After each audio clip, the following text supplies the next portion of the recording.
Hello people, I'm back with another recording today. This recording is about what happened to me last night and my realisation of my life experiences to where I am now. And I come up with one big major conclusion for myself. But before I continue to tell you what this is, I'm going to read my statement, which is about what my channel is about. This channel is supported by God based on my experience of witchcraft and the awakening process over time past and present. The practice of witchcraft is real and affects many people's lives in terms of physical health, emotional and mental health, substance misuse, alcoholism and financial difficulties within this timeline. I am calling these entities out into the open to express their actions towards the vulnerable, the innocent and those unaware of their actions. These people, demonic entities, behaviours are of old. Support is offered to entities who rebuke the dark, wanting to return to the light. God continues his protection of the chosen and vulnerable. God continues his protection of the chosen and individuals of the light who visit this channel to express themselves and to receive support. Right, people, my realisation. I haven't even established myself how I was going to start this recording this morning. Actually, it just come to my mind. I've even made some notes based on what I was doing last night, and I'm not even in form for me to actually just read out. So excuse me if I stop. I'm trying to reorganise my notes in my head verbally. So last night I was just sitting down, being quiet in my own head as usual, when I had a calling to make a video. The video was about people or chosen ones who were unaligned, and they were putting their awakening process in jeopardy, and it was going to stop. So it was about that basically. So I done that and I posted it. Then I started to really consider about my life, and I started to jot down some notes in terms of my life, where I was before I came to Jamaica, what's happened to me in Jamaica, and where I am now.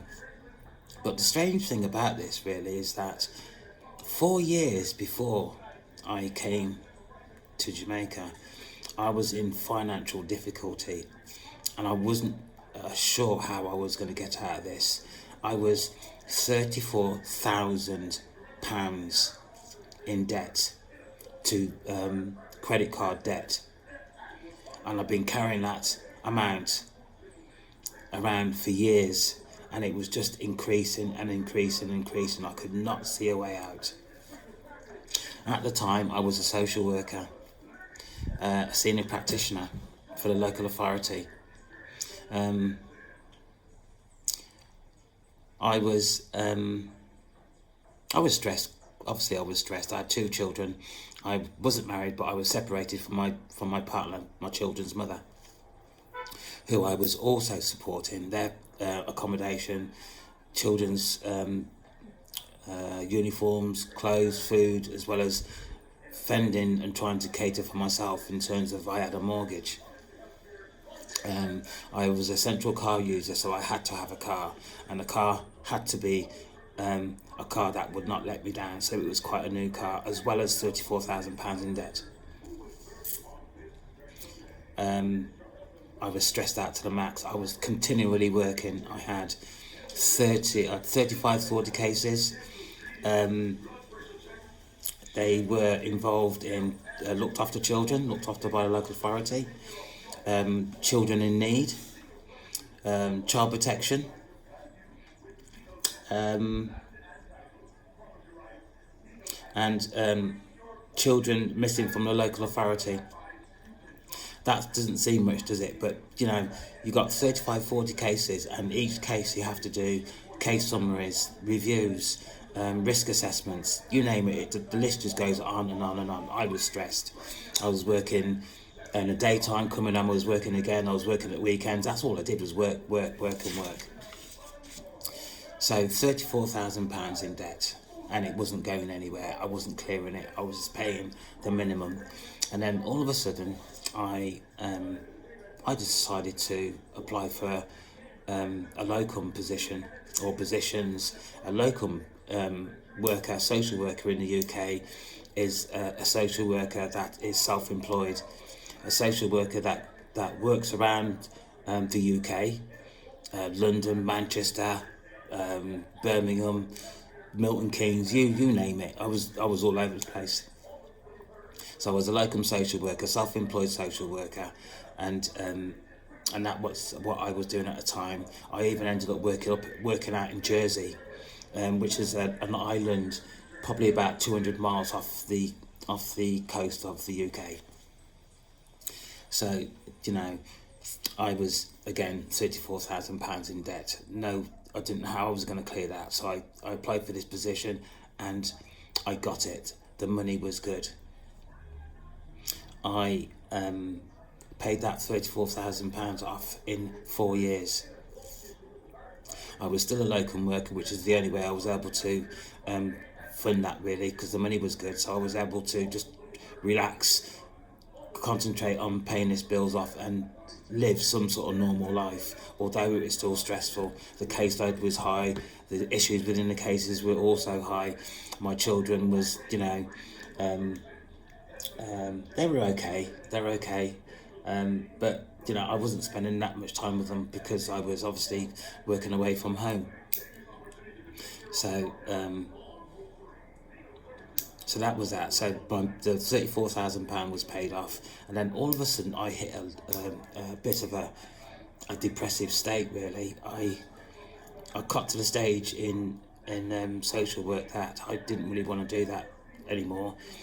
Social work is this sort of thing. If you are doing it just for the sake of the money, then you're going to end up doing more damage to the people or to the clients that you're working with than good. So I decided that I would start to look for something else, but I had no idea what I was going to do. Unfortunately for me, my performance, according to the managers that I was working for, was not good, and I got put on disciplinary. I got the sack from one position, I got another position, I got the sack from that, got another position, I got the sack from that. I ended up working in a place called Gloucester as a looked after social worker, got the sack from that, and I thought from that point in time, I've had enough.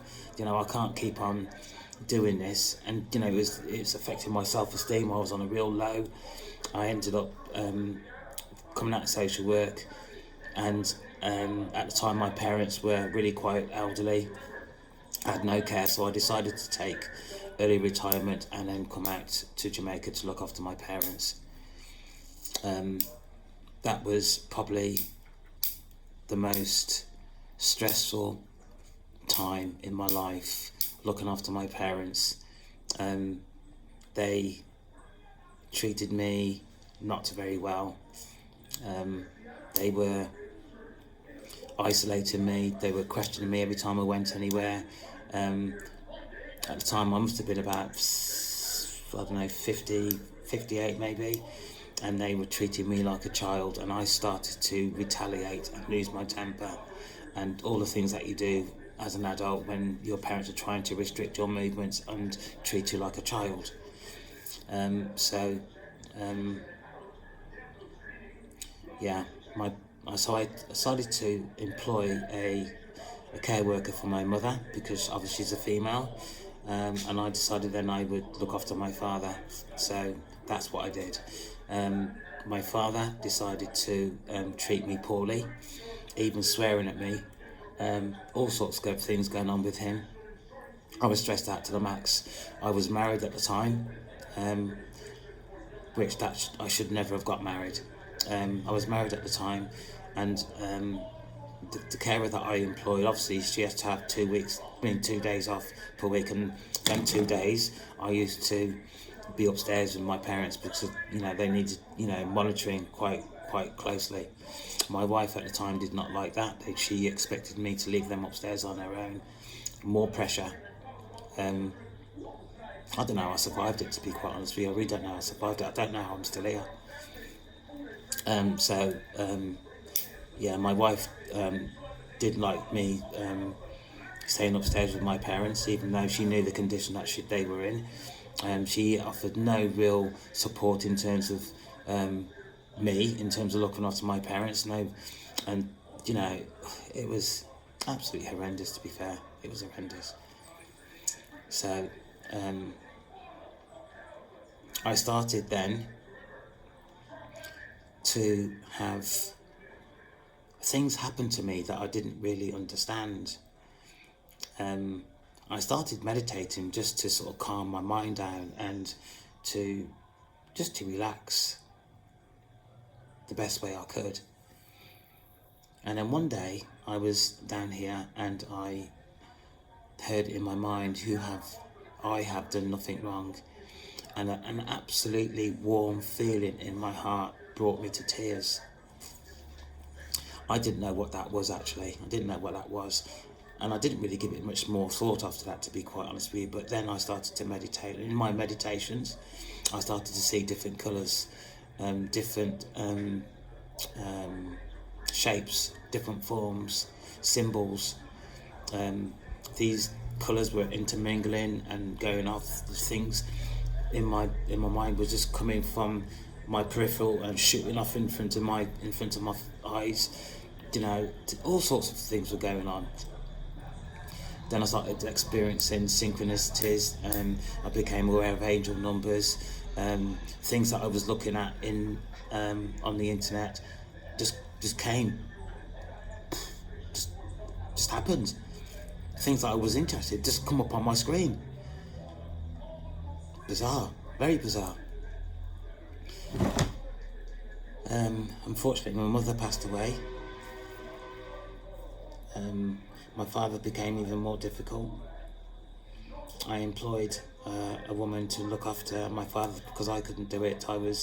Because the way he was treating me, really quite harsh. I started to respond to him in the same way, and it wasn't good, really. So, my father got to a point. Oh, sorry, let me go back again. The woman I employed to work with my father, initially really quite a nice woman, really nice, quiet woman. We took quite a lot of interest in each other, and this is professional. I found out a lot about her childhood. I told her a lot about my childhood. I was starting to study and research my own experiences, and I found out it was the awakening. And then she became involved in that, and I was passing on information to her that I was researching and practicing. And she said she was really quite interested in that. And then one day I said to her, have you done anything in terms of the information that I sent to you? Have you done any practice? Have you done any meditation? And she said yes, but I didn't believe her. She couldn't evidence to me what she was actually doing, which made me really quite suspicious because I gave her a heck of a lot of information. And then one day she started asking me do I fear anything? Am I scared of anything? And I thought, what are you asking me that for? Her husband started coming around, her friends started coming around, family members started coming around to the point where they started to overtake my space. And she started to neglect the care of my father. And my father started to become even more obnoxious than he ever has been. And I ended up putting my father in a home and giving the carer notice. I just had enough. It's either me or them, and I chose me. the carer was still coming round maybe 2-3 days after I put my father in a home. Said that she needed to clear up some things, and I just let her get on with it, really. The communication between us had finished, and her husband was still coming round, really, and I'm not sure what was going on there, really, but God had said to me, pack her stuff and take it round to her house and put it on the front door. I didn't do that, and a couple of days had gone by. He said the same thing to me again, and that's exactly what I did. I gathered her stuff up, took it round, put it on the doorstep, came back, phoned her and said, you know, you're no longer welcome, and then your stuff is on the front door, your front door. The next morning, 8:30 in the morning, she came round with her husband, shouting, banging on the fence. Her husband said to me, I understand you've been disrespecting my wife. This man must have been about 6 foot, 6'7", like that. I said, no, that's not what's happening. Says, I've not disrespected your wife, I've just given her notice. And then she started to say to me I owed her $16,000, and as she wanted it there and then, 8:30 in the morning, although I had that money, I said to her, I can't give you that money until tomorrow, so you'd have to come back then. The next morning she came back really quite early, again with her husband. I gave her money and she began disrespecting me. Her husband was just standing there, but initially he started to dictate to me about what he expected from me. I think now, on reflection and my experiences, that they were trying to create some fear in me. As time went on, I could feel this woman, a husband and a daughter in my aura. Yeah. So that's the short. This is going to be a bit of a lengthy recording at this moment in time. So that was that. So going back to last night, I ended up writing quite a bit of stuff on me, and then I realised that the recording that I made and sent out was also about me. I was out of alignment in terms of the awakening process, and that I needed to really think about what I wanted, what I want for the future, what I want now, what things am I holding on to that I shouldn't be holding on to, what things do I need to let go in order to move forward within the awakening process. And to be quite honest with you people, that scared me. Because I have been really quite honest in terms of the awakening process, in terms that it is like doing a university course or some course about you or about me and my life experience. And as I've been aware within the awakening process, I've done everything that I've needed to do. But what I hadn't done, which also goes back to my childhood, is I hadn't surrendered myself to God, because I've been scared. I've been let down most of my life in terms of my interactions with people. And as far as God is concerned, although I believe in what I'm experiencing, I believe in terms of what my body's telling me, I believe that I am being guided by the Almighty. I firmly believe that. But moving forward from that is that my relationships that I've formed have all been really quite superficial. And this is in terms of the way I've been brought up. I was very much isolated. I was very much emotionally, sometimes physically abused by my father. My mother, although she did not condone that, she really couldn't do much in terms of protection of me or my other siblings. So, you know, this was about me and about what I wanted. So I started to think, what do I need? I needed to start thinking really quite clearly. And I'm telling you this really because I know there's got to be other people out there that's probably in the same position as me. So I needed to think a lot clearer than what I have done. I needed to be more determined in terms of what I wanted out of life, out of this situation, out of the awakening process. I needed to be more aware of what I wanted from God. And even with God, although sort of trying to establish my relationship with him, it was still based on a superficial level, as I was doing throughout my childhood with my engagement with other people. That was still with me. So that was a light bulb moment really for me. So I need to start thinking a bit clearer. I needed to loosen up a bit and become in line with my purpose with God. So that's another light bulb moment. I needed to let go some of the habits that I was still carrying around with me. Another light bulb moment. I needed to direct my identity of myself within my voice. I needed to be more verbal in terms of my wants and my needs and my direction. I needed to trust God, that he was not going to lead me up the garden path, that he was not going to direct me in a certain situation, and if I failed, he was going to leave me. And if I'm completely honest, that was a fear. It was a fear. And I'm saying now it was a fear because now I've thought about it. I've written it down, I've voiced it. It's out there for me in terms of what I want. I heard my voice saying it. I'm getting a bit tearful, excuse me, because this was a real light bulb moment for me, that I'd never acknowledged before. I'd never acknowledged this before. I needed to forget. I needed to forget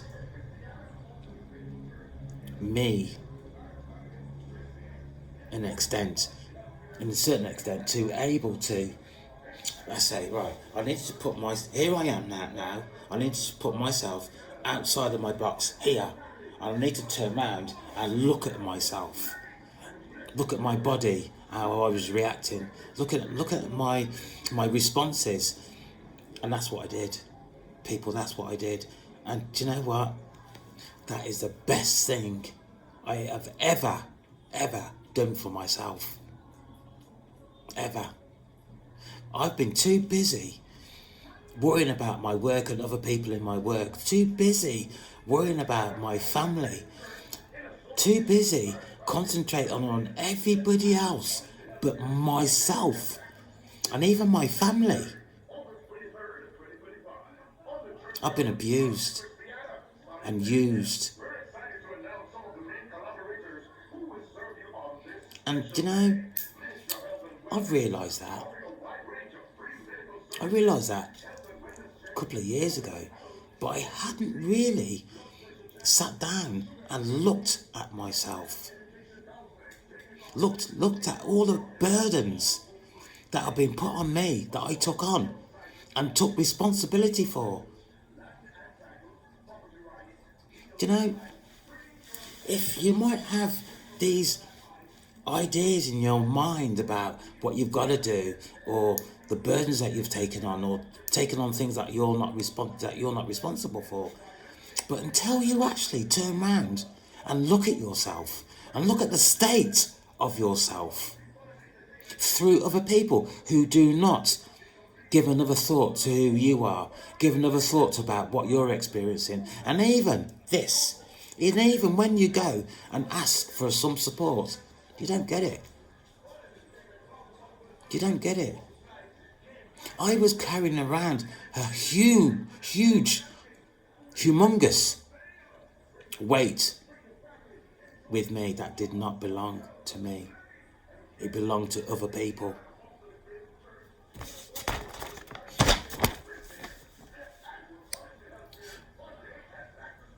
So what I decided to do, and this is what I put, let go of things holding me back.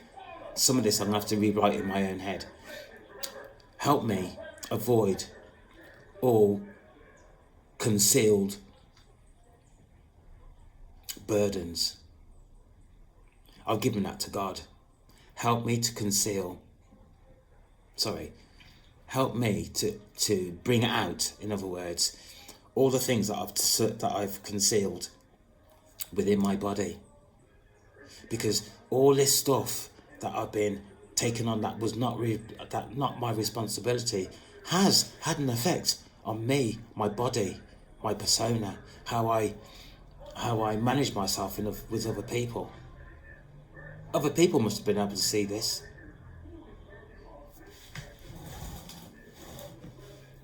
Help me to let go of unforeseen forces. And this is quite spiritual, really. And I've also given that to God, because I can't do that. Help me to avoid the traps set for me. Please lift the veil in order for me to see correctly, because I haven't been seeing correctly. Although I've been wanting to go in one direction in terms of the awakening process, I've been going in the complete opposite direction. And do you know the reason for this, people? Is that the people that are trying to hold me back energetically, spiritually, have still been in my aura. They have all still been, in some extent, influencing what I do energetically. And I keep saying this about energetics. If you don't understand energetics, people, you need to sort of understand that, study that, because without understanding energetics, nothing's going to happen. Nothing's going to happen. And I pride myself in the effects that I do like to study. I do like to find out different things. And even now, even though I am aware of energetics and how that can affect me, and how energetically people can still put their rubbish on me, they're still carrying around stuff that I shouldn't have been carrying around. No wonder God got me to look at this last night. No wonder. Because I was luring myself into a false sense of security, to be fair.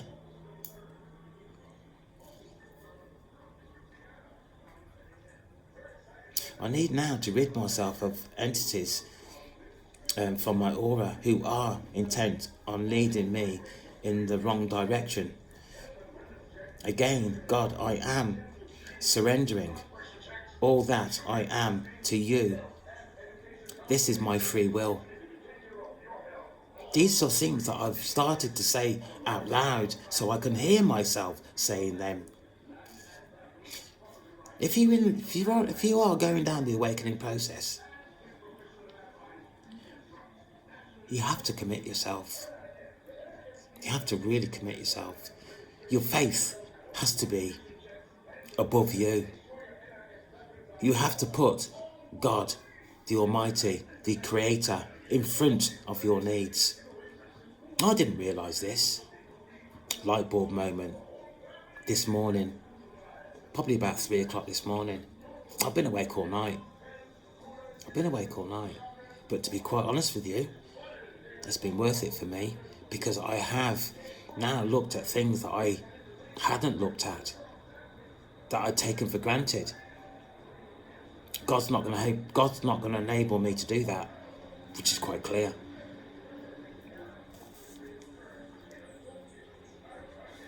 My indecision, I hope, will not happen again. I hope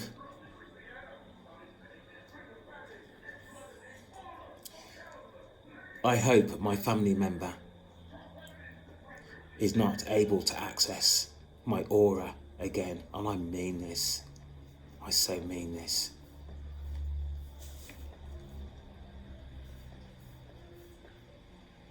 My actions now are to move forward in terms of my purpose.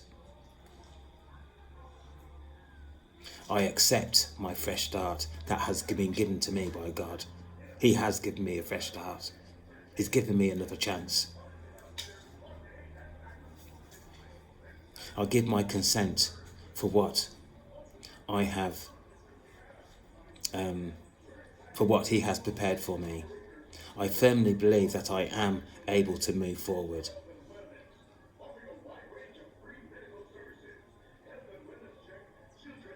You, God, are my present and my future.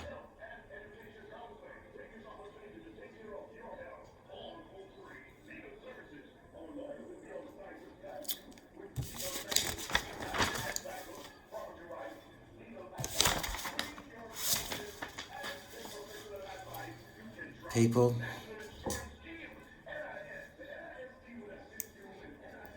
should you want to continue along this process,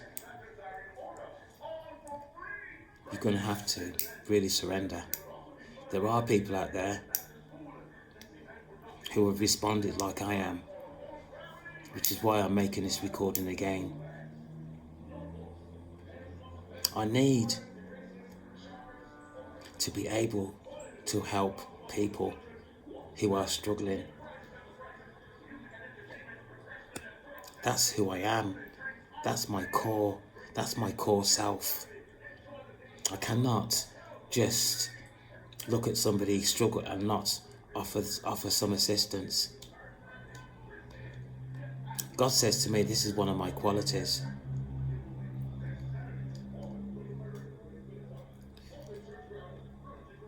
I am here to help. I am here to assist.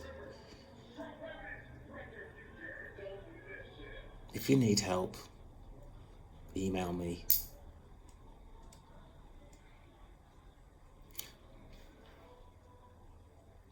What's held me back is my family. No more. No more.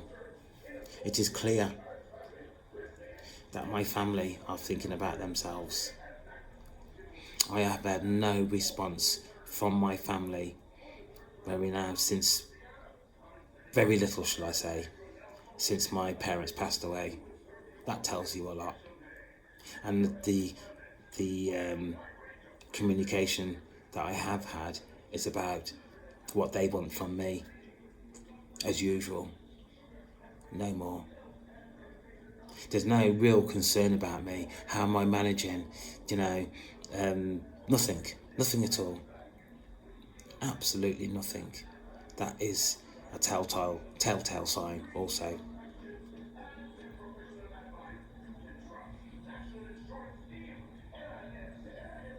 My family are not my responsibility, although I used to see them as my responsibility. With this said, I am ready to move forward. I am now concerned about me. It's about me and my life and how I manage my life and how I go forward. And I am going forward within the awakening process. That's my future. And I'm coming out now. I'm coming out. I am also of God. I'm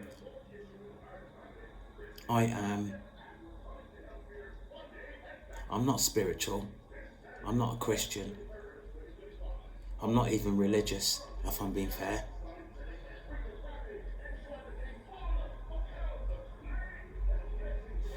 But God has directed me to where I am now since I've been in Jamaica and beforehand, and I wouldn't be even shocked if it was God who put me into becoming a locum, a self-employed social worker, if I'm being honest. There are some experiences that I had from the age of 14 that I do know have been unusual, absolutely unusual. I am going forward from this point in the way that appreciates the support and the guidance that God has given me. That's the best way I can say this. I'm not going to say to myself at this time of my life, that I'm going to become a Christian, because for me, I've never really picked up a Bible, although I have recently. I couldn't tell you what's in the Bible, but what I can tell you is what's in my heart. I can absolutely tell you what's in my heart.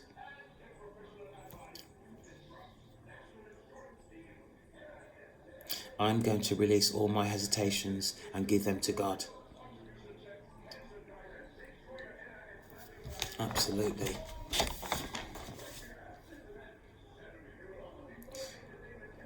People, if you are in the same position as me, you need to realise that what you are experiencing is real. It's not down to anybody else. This is about your experience. There's no use talking to anybody who is not having your experience, because they're not going to understand. And the only thing that these people are going to do is going to put you off your centre. That's what they're going to do, is put you off your centre. And then if that happens, you're going to become more aligned in terms of the awakening process, guaranteed. And so I'm here as a warning to tell you that you need to shape up, that you need to, rely on yourself, and rely on God. Rely on your spiritual team, because it's God and the spiritual team that's going to take you forward.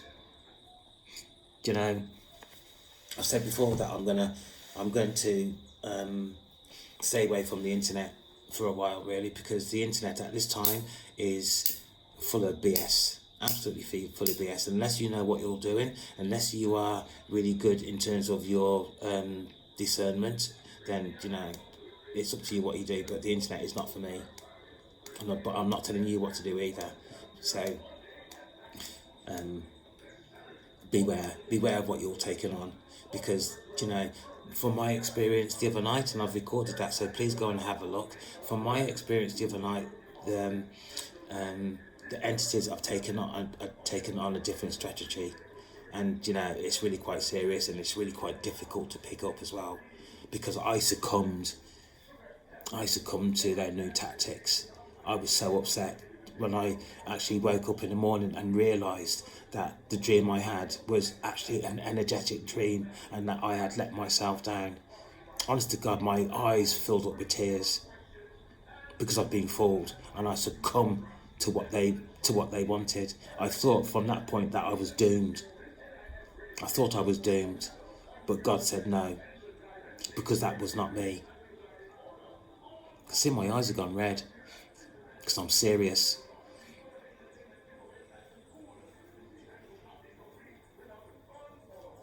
I used to think that I'd be doing something completely different, really. But if I thought about what I thought about probably about 10 years ago, in terms of me retiring, I should be sitting on some beach somewhere, sunning myself and having pina coladas or whatever you call them, and just enjoying myself. What I'm doing now is far removed from what I envisioned myself doing at this time of life. But to be quite honest with you, at this moment in time, I wouldn't have it any other way. Although, to be quite honest with you, it has been challenging. It has been very challenging to get to this point where I am now. So people, if I can give you any advice, try and contain your fear. You must try and contain your fear. If you succumb to fear, there's nothing that God can do for you. There's nothing. So whatever you do, contain your fear.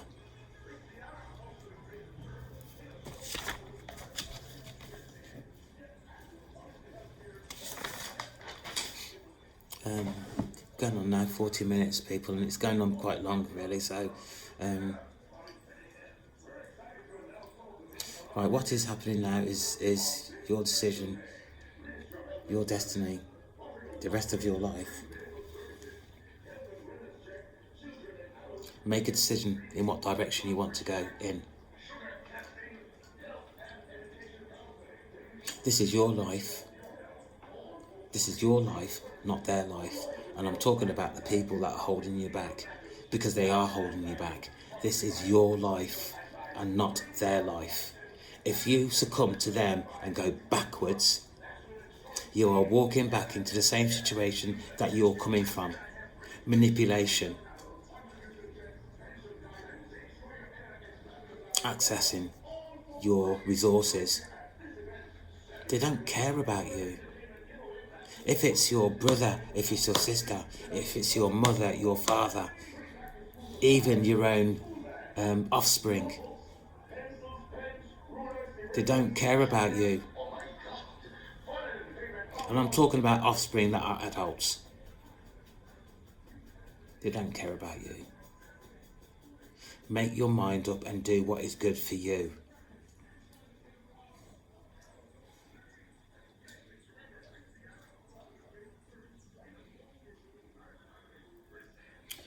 Whatever your timeline is, whether it's 3 days, a week, 14 days, your time is coming. Your time for awakening is coming. Make sure that you are in line with yourself to ascend, if that's what you want. But if you're in the same position as me, there's no use looking backwards. There's more going on for you looking forwards. Yesterday, or the day before, I came across a simple saying: fear is binding. I'll repeat that. Fear is binding. Faith is releasing.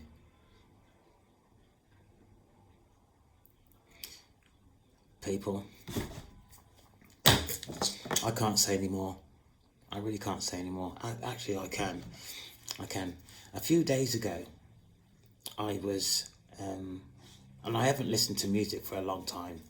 Not going through the first several stages of the awakening. And to be quite honest with you, I was too stressed out. I was living in fear. I was, not who I am now. Not who I am now. But the other day, about 3 days ago, I just thought, things started to get a little bit more calmer for me at this moment in time. So I thought I'd start listening to some music. And, I was, looking through my phone. And there's nothing on my phone that I really wanted to listen to. And then I went onto YouTube and I started to look down at some of the stuff that I'd come in before. But there was nothing that I wanted to listen to either. So I flipped into the front page of YouTube, and there was this gospel music, and it is Christian blues, gospel, R&B, soulful, modern praise and worship playlist. And oh my God, it was the best music I've heard in a long time. And I didn't even know that was a Christian blues, Bible, gospel, R&B. I didn't even know. But this morning, I was listening to this, and I started thinking about God. And in my mind, I heard about bloody time. Well, it didn't swear, about time. And then my heart went so warm. The first time this happened to me, as I said, is years ago when in my mind I heard a voice say, "You've done nothing wrong." It was the same sort of feeling. And I've got to play you a little bit of this. Please listen.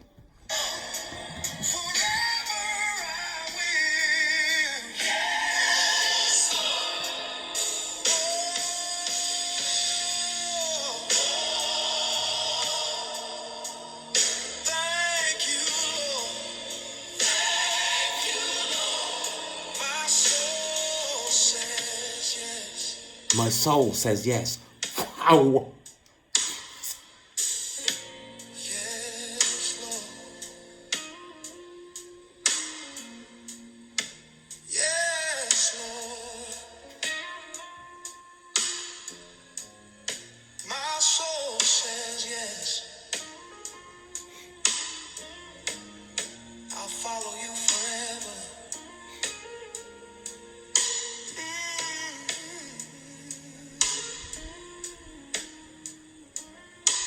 Yes, Lord. Do you know, God communicates with us in all different ways. One of them is through music. One of them is through different people. There's several ways he communicates. I firmly believe this came from God. And has he got good taste in music? Has he? Because I believe so. People, that's for me today, really.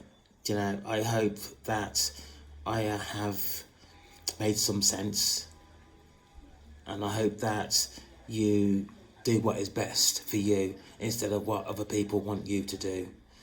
You know, this is your life. This is your time, actually. This is your time to do what is best for you, to live a life that you so deserve. Your breakthrough is in front of you. I repeat, your breakthrough is in front of you. Take care.